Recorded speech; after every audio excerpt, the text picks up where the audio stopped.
Are you looking for a fun way to win up to 25 times your money this football and basketball season? Test your skills on Prize Picks, the most exciting way to play daily fantasy sports. Just select two or more players, pick more or less on their projections for a wide variety of stats, and place your entry. It's as easy as that. If you have the skills, you can turn $10 into $250 with just a few taps. Easy gameplay, quick withdrawals, and injury insurance on your picks are what makes Prize Picks the #1 daily fantasy sports app. Ready to test your skills? Join the PrizePicks community of more than 7 million players who have already signed up. Right now, PrizePicks will match your first deposit up to $100. Just visit prizepicks.com/bluewire and use code BLUEWIRE. That's code BLUEWIRE at prizepicks.com/bluewire for a first deposit match of up to $100. PrizePicks, daily fantasy sports made easy.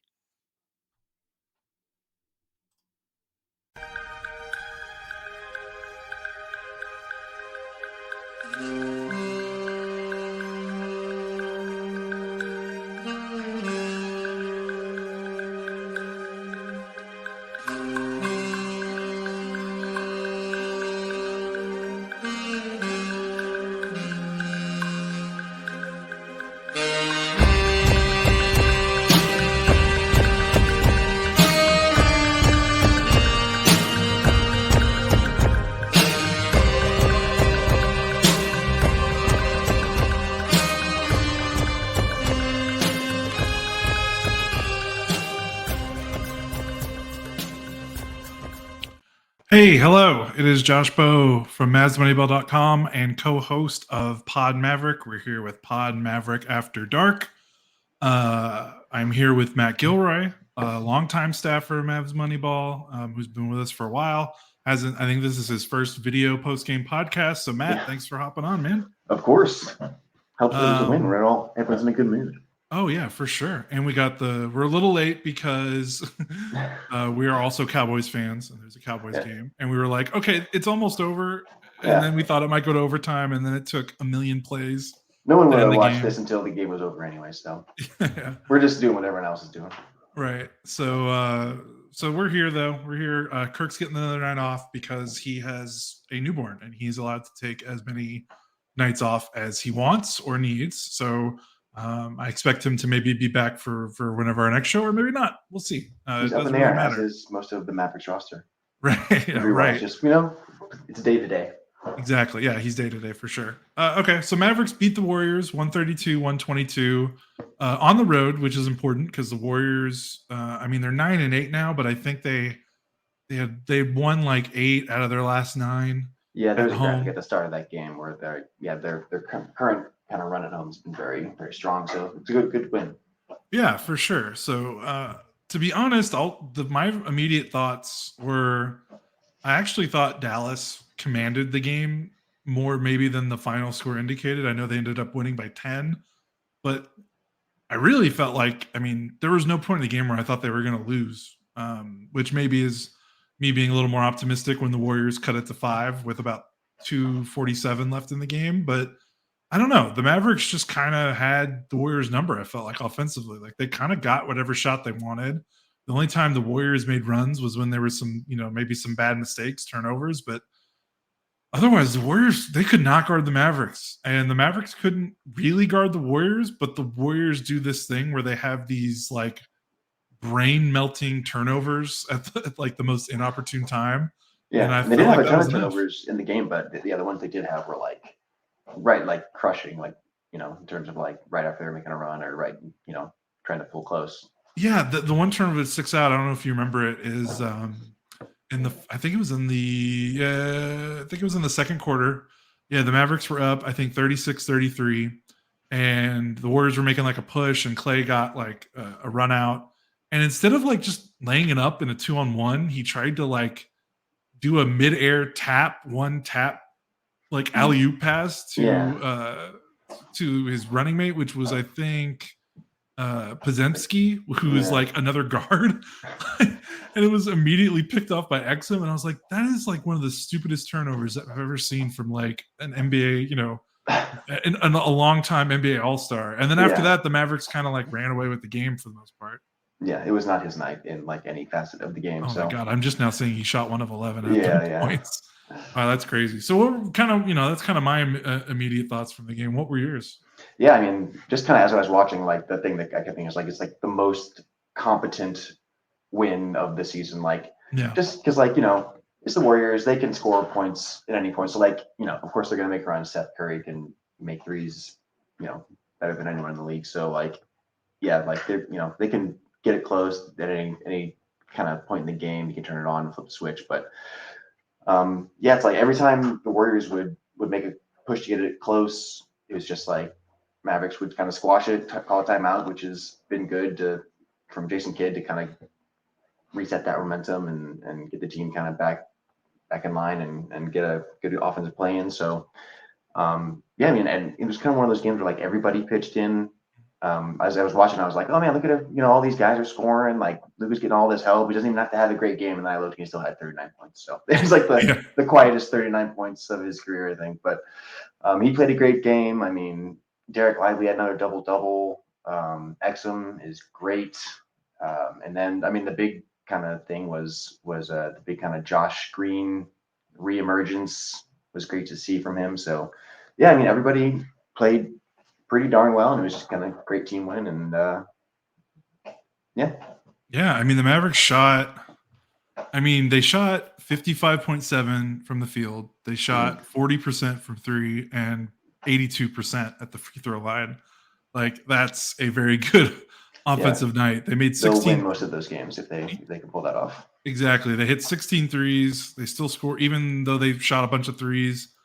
They still scored 44 points in the paint, which isn't a ton, but when you shoot 40 threes, that's not too bad. Luka, like you said, was great, and like his scoring was pretty quiet despite having 39. I thought this was like a really impressive Luka game, just in terms of he controlled this game from tip to final buzzer. Like, he pretty much did whatever he wanted, and the Warriors threw a bunch of different coverages on him. I think Kuminga started the game like face guarding him off the ball so that he couldn't get easy handoffs.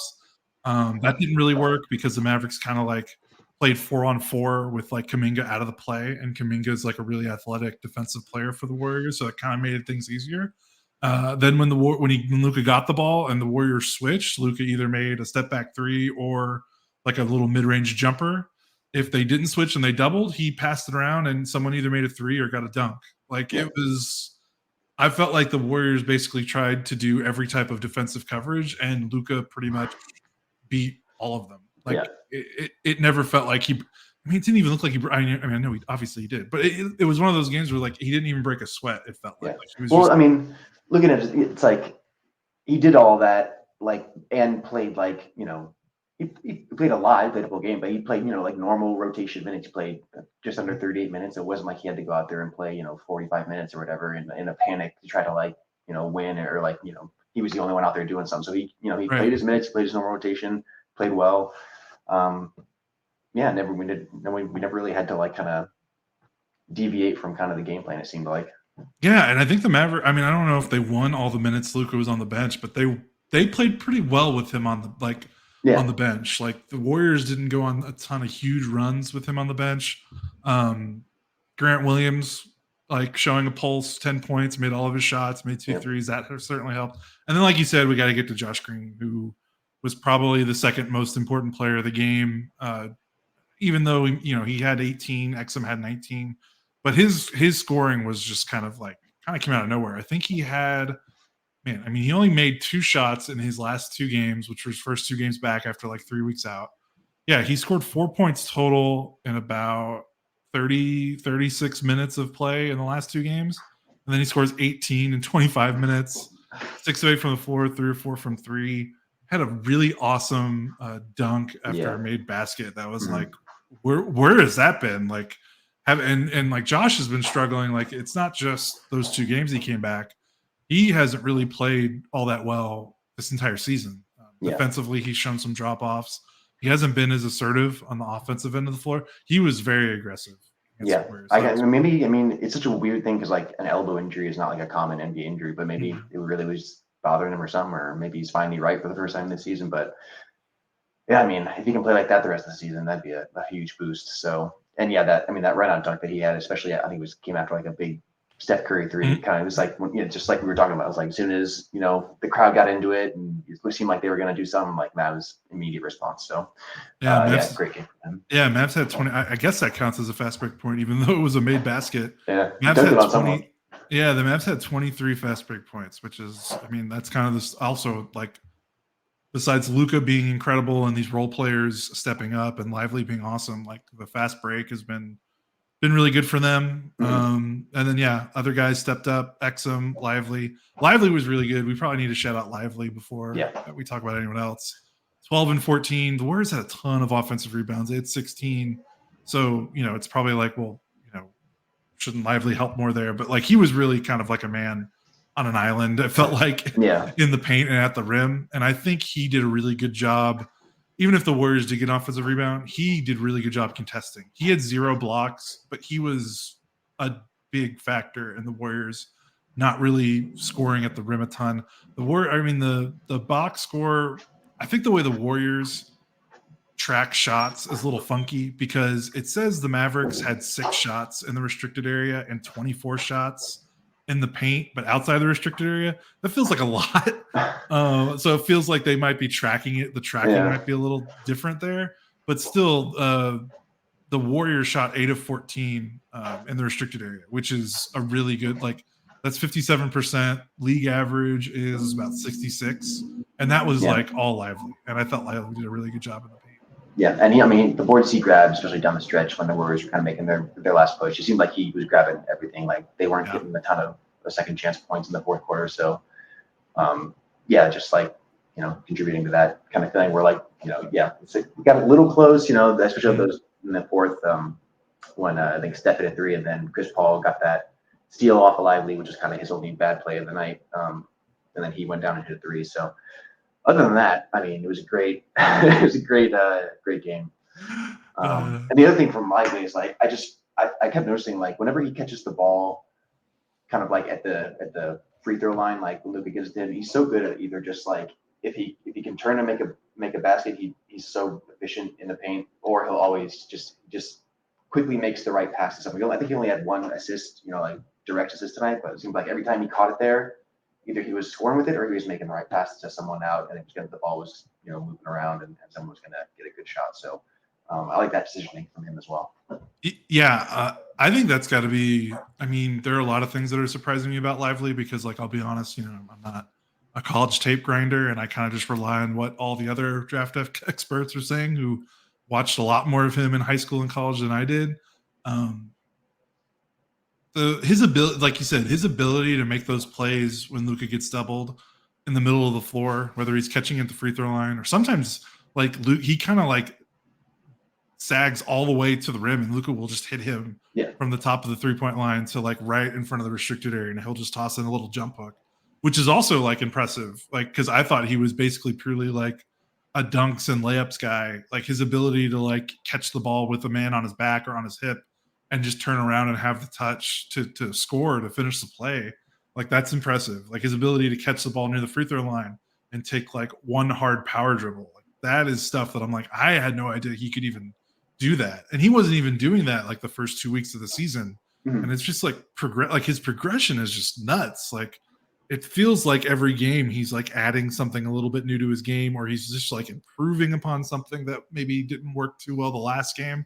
Yeah. Like, it's pretty crazy how well he is. Like, he made 2 out of his 3 free throws also, which he hasn't been great at the free throw line, which is nice. Like, he's just, I don't know. It feels like the sky's the limit with him. And like, it seems like, there's a lot of like, kind of like, especially when he's playing so well early in the season, it's like, kind of seem like we're trying to, at least a little bit, trying to temper expectations about, like, here's, how impactful a rookie can be in his first season and things like that. And here's, here's the rookies who have had, big roles on playoff teams, and he's just like, playing up to every conceivable expectation anyone could have with him in his rookie year.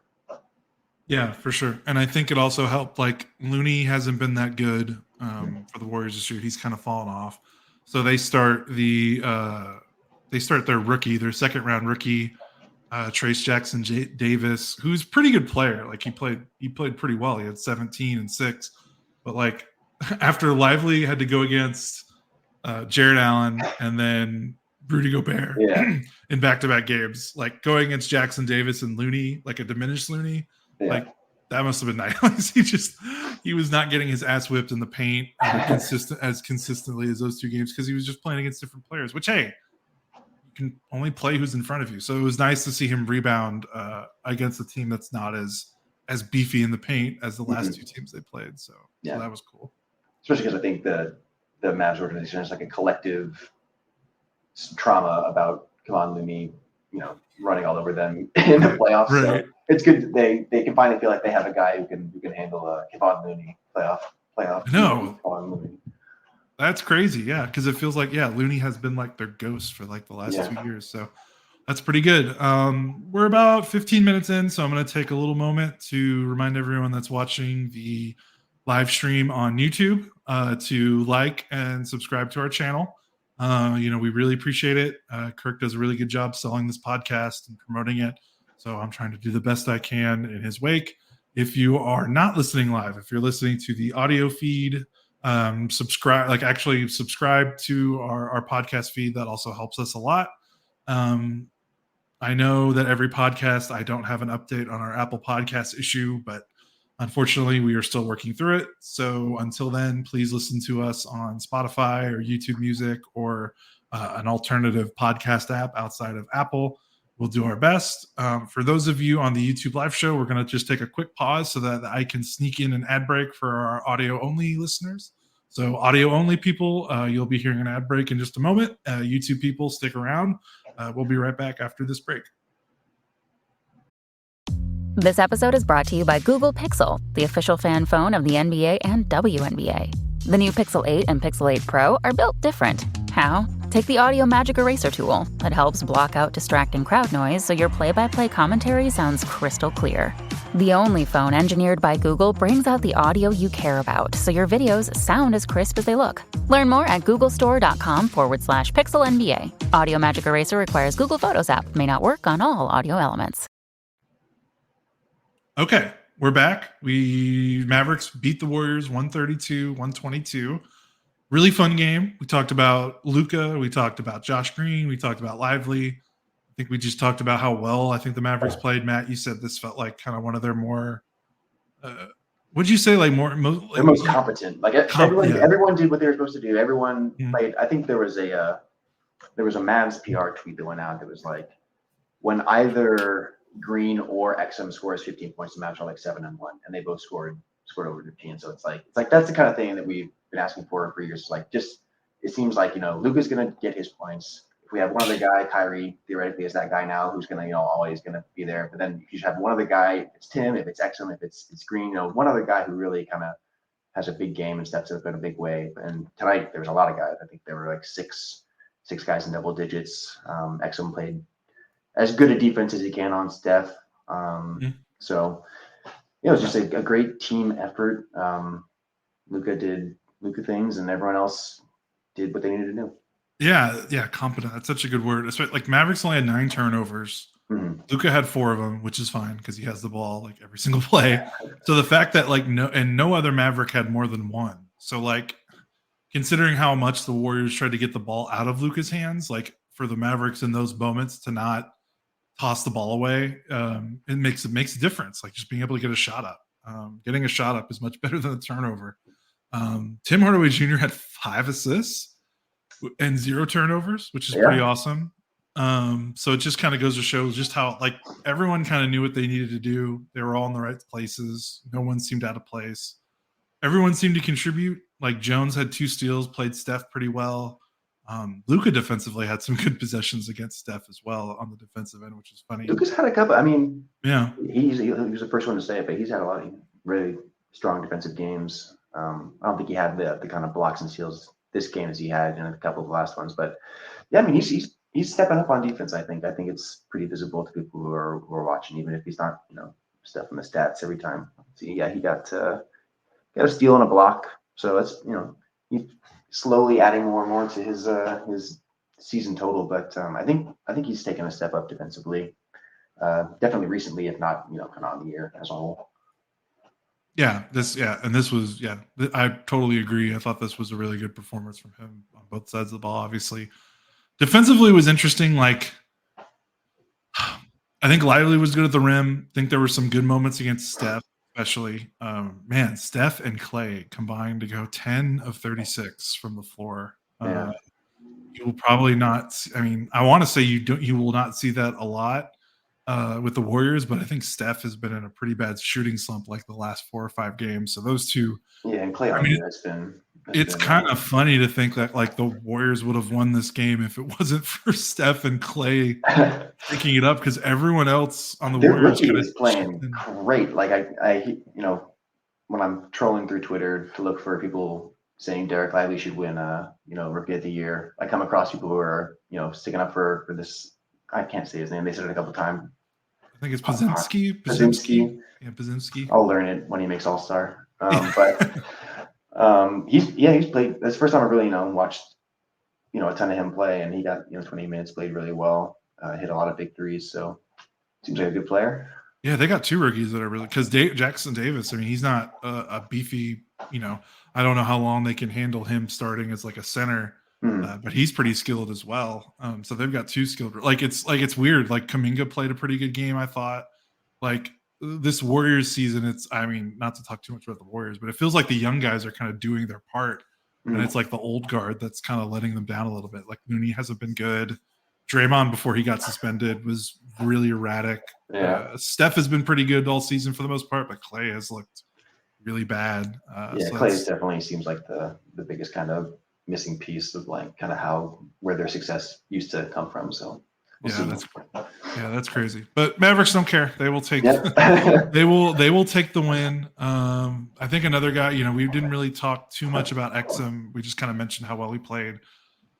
Like, it's kind of crazy that him doing, like, he had 19 points and 5 assists, and it felt so normal and natural. And I think the fact that we've reached the place where like Exum scoring 19 is not like the first thing we're talking about. We're like, holy crap, Dante Exum scored 19 points. It's like, no, that's just kind of what he does. Like, the fact that it took a month for that, like, that's just happened over the course of the month, because it's crazy to think October, November, he wasn't even really like part of the regular rotation. Like, he did not play 20 minutes or more in a game until he started his first game on December 6th. I'm looking at his game log.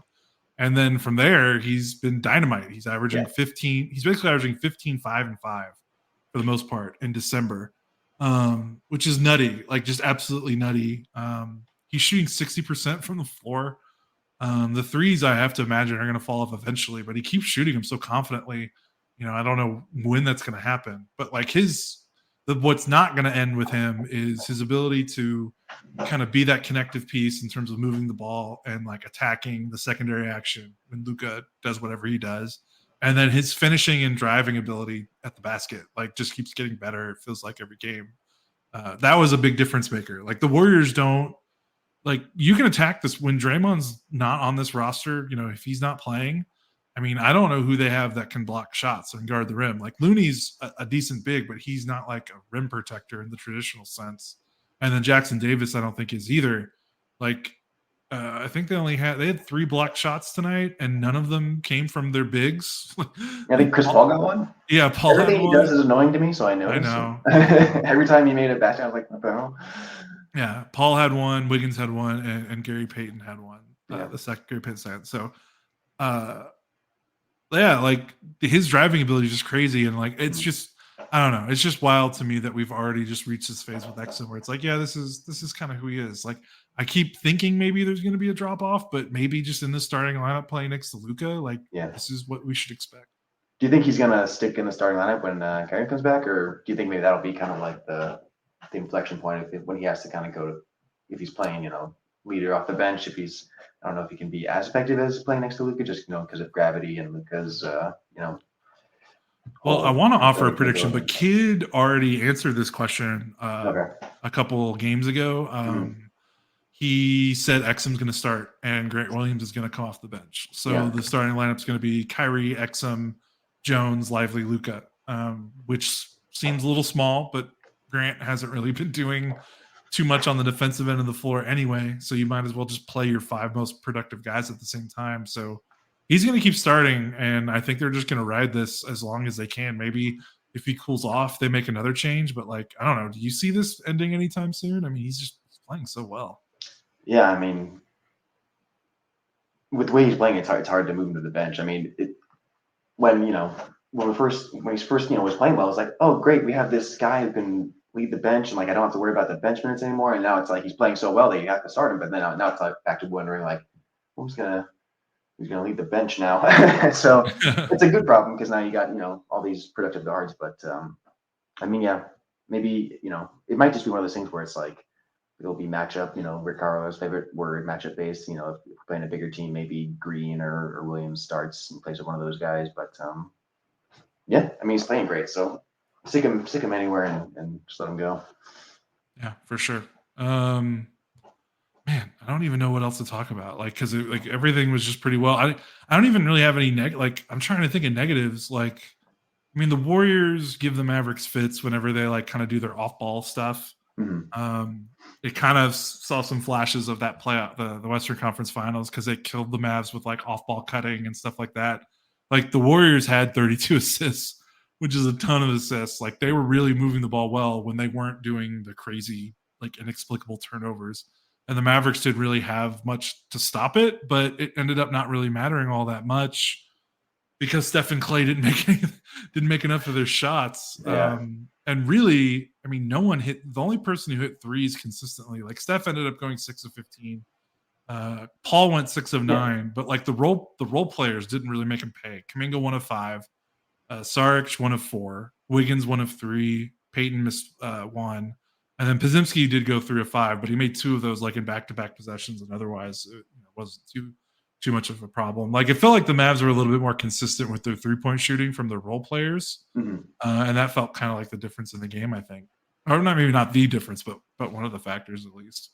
Yeah, I mean, I'm just looking over everything here. They didn't get nothing was lopsided. Like even when they lost points in the paint, second chance points, but it was 44 to 52 on points in the paint, 11 to 15 second chance points. So it's like they held their own in all these aspects, and they played so good on offense that it didn't matter. So yeah, and the Mavericks once again get outshot at the 3-point line. Technically, Warriors made 3 more threes than the Mavericks, and if you want an example of how this year's Mavericks are different, just look at that stat and look at how many times they've won this season so far, not making more threes than their opponents, because that was basically the only way. It was literally the only way they could win games last season was if they made more threes than their opponents. Now they're figuring out ways to do it without making the three. Obviously, Luka's in command of his game, but Lively just makes such a huge difference as someone that can consistently score at the rim when Luka gets doubled, and Exum being a driver, Jones being a driver too. Like they just have more guys that feel comfortable taking the ball and trying to score at the rim as opposed to what they've had maybe the last couple of seasons. So I think that makes a big difference. Green had a really good drive in this game against Podziemski. That just kind of made me raise my eyebrows a little bit when he went for it, because it was great to see. He's not the guy I want taking it off the dribble most of the time, but again against a rookie, he took it and he's pretty confident about it and scored. So just part of his really good game tonight. Yeah, for sure. Yeah, I like that too. When he's aggressive with the ball and he's not like hot potatoing it like immediately after he catches it, I feel like he's a much better player. I feel like he has the skill to, I mean, maybe not be an 18-point guy every night, but like sometimes I feel like he gets in his head a little bit when he plays poorly, because he's maybe like overthinking, trying to make like the perfect play or not wanting to make a bad play. But he's got it. So he really should be more aggressive with his dribble, because he's turned himself into like a really good finisher. So yeah, he needs to take advantage of that. As long as he has the awareness of like I think he probably saw this rookie's on me, he can't guard me. So just those kind of things, being quick decisions and being decisive if it's a pass or even just like drive and kick if he doesn't make it all the way to the rim and find an open guy. So yeah, quick decisions, decisiveness. Yeah, I think that's the name of the game for him. Well, I don't think I have too much else, because again, usually the way we do with this Kirk is like we talk about the good and then we talk about the bad, and I can't think of anything all that bad except maybe defensively the Mavericks could have been a little tighter, but the Warriors are pretty good on offense. So there's just not much to complain about there. So Matt, do you have anything else, or do you think you're ready to wrap up here? Yeah, I think that's If not, everything. I'm excited to, just excited the team's getting healthy again. I think Kid said Kyrie's getting close to coming back in the next couple of games. So we'll finally get to see, I feel like that's kind of like we were losing all these games. It was like, Lively's out, Kyrie's out. So it's like I couldn't, form real opinions about, how the team was playing. So excited to win with Lively, excited to get Kyrie back and kind of see how this team is supposed to operate. Yeah, and that's a big good point because Exum's ascendance has entirely happened with Kyrie out. So we still haven't seen this version of Exum with Luka and Kyrie and Lively. So that'll be a good time to evaluate. And hey, the Mavericks get to play Utah and Portland for their next 3 games. So if Kyrie does come back, we might see some lopsided scores. Well, we should, knock Hopefully, on wood. yeah. But the Mavericks have a nice little runway to start the new year. They get to pad their schedule with 3 really those have to be all 3 wins. So hopefully the Mavericks can kind of leave that 2-game losing streak behind them. They get a good win against Golden State, play 3 more against some pretty easy teams, and then the schedule gets a little bit tougher after that, but we'll worry about that later. So I think I'm good. Matt, thanks again for joining me tonight. I really appreciate it. As we are a little like the Mavericks, our roster is a little shorthanded. So next man up mentality here. Exactly. We appreciate it. We'll talk to you guys later. Cannot guarantee if it'll be me and Kirk, but someone will be here. I mean, it'll be either me or Kirk or someone on staff, but we'll have someone after the Utah game. New Year's game against Utah Jazz on Monday. So we'll talk to you guys after that. Again, this is Josh Bowe, Matt Gilroy for Pod Maverick After Dark. Mavericks beat the Warriors 132-122. We will talk to you guys later.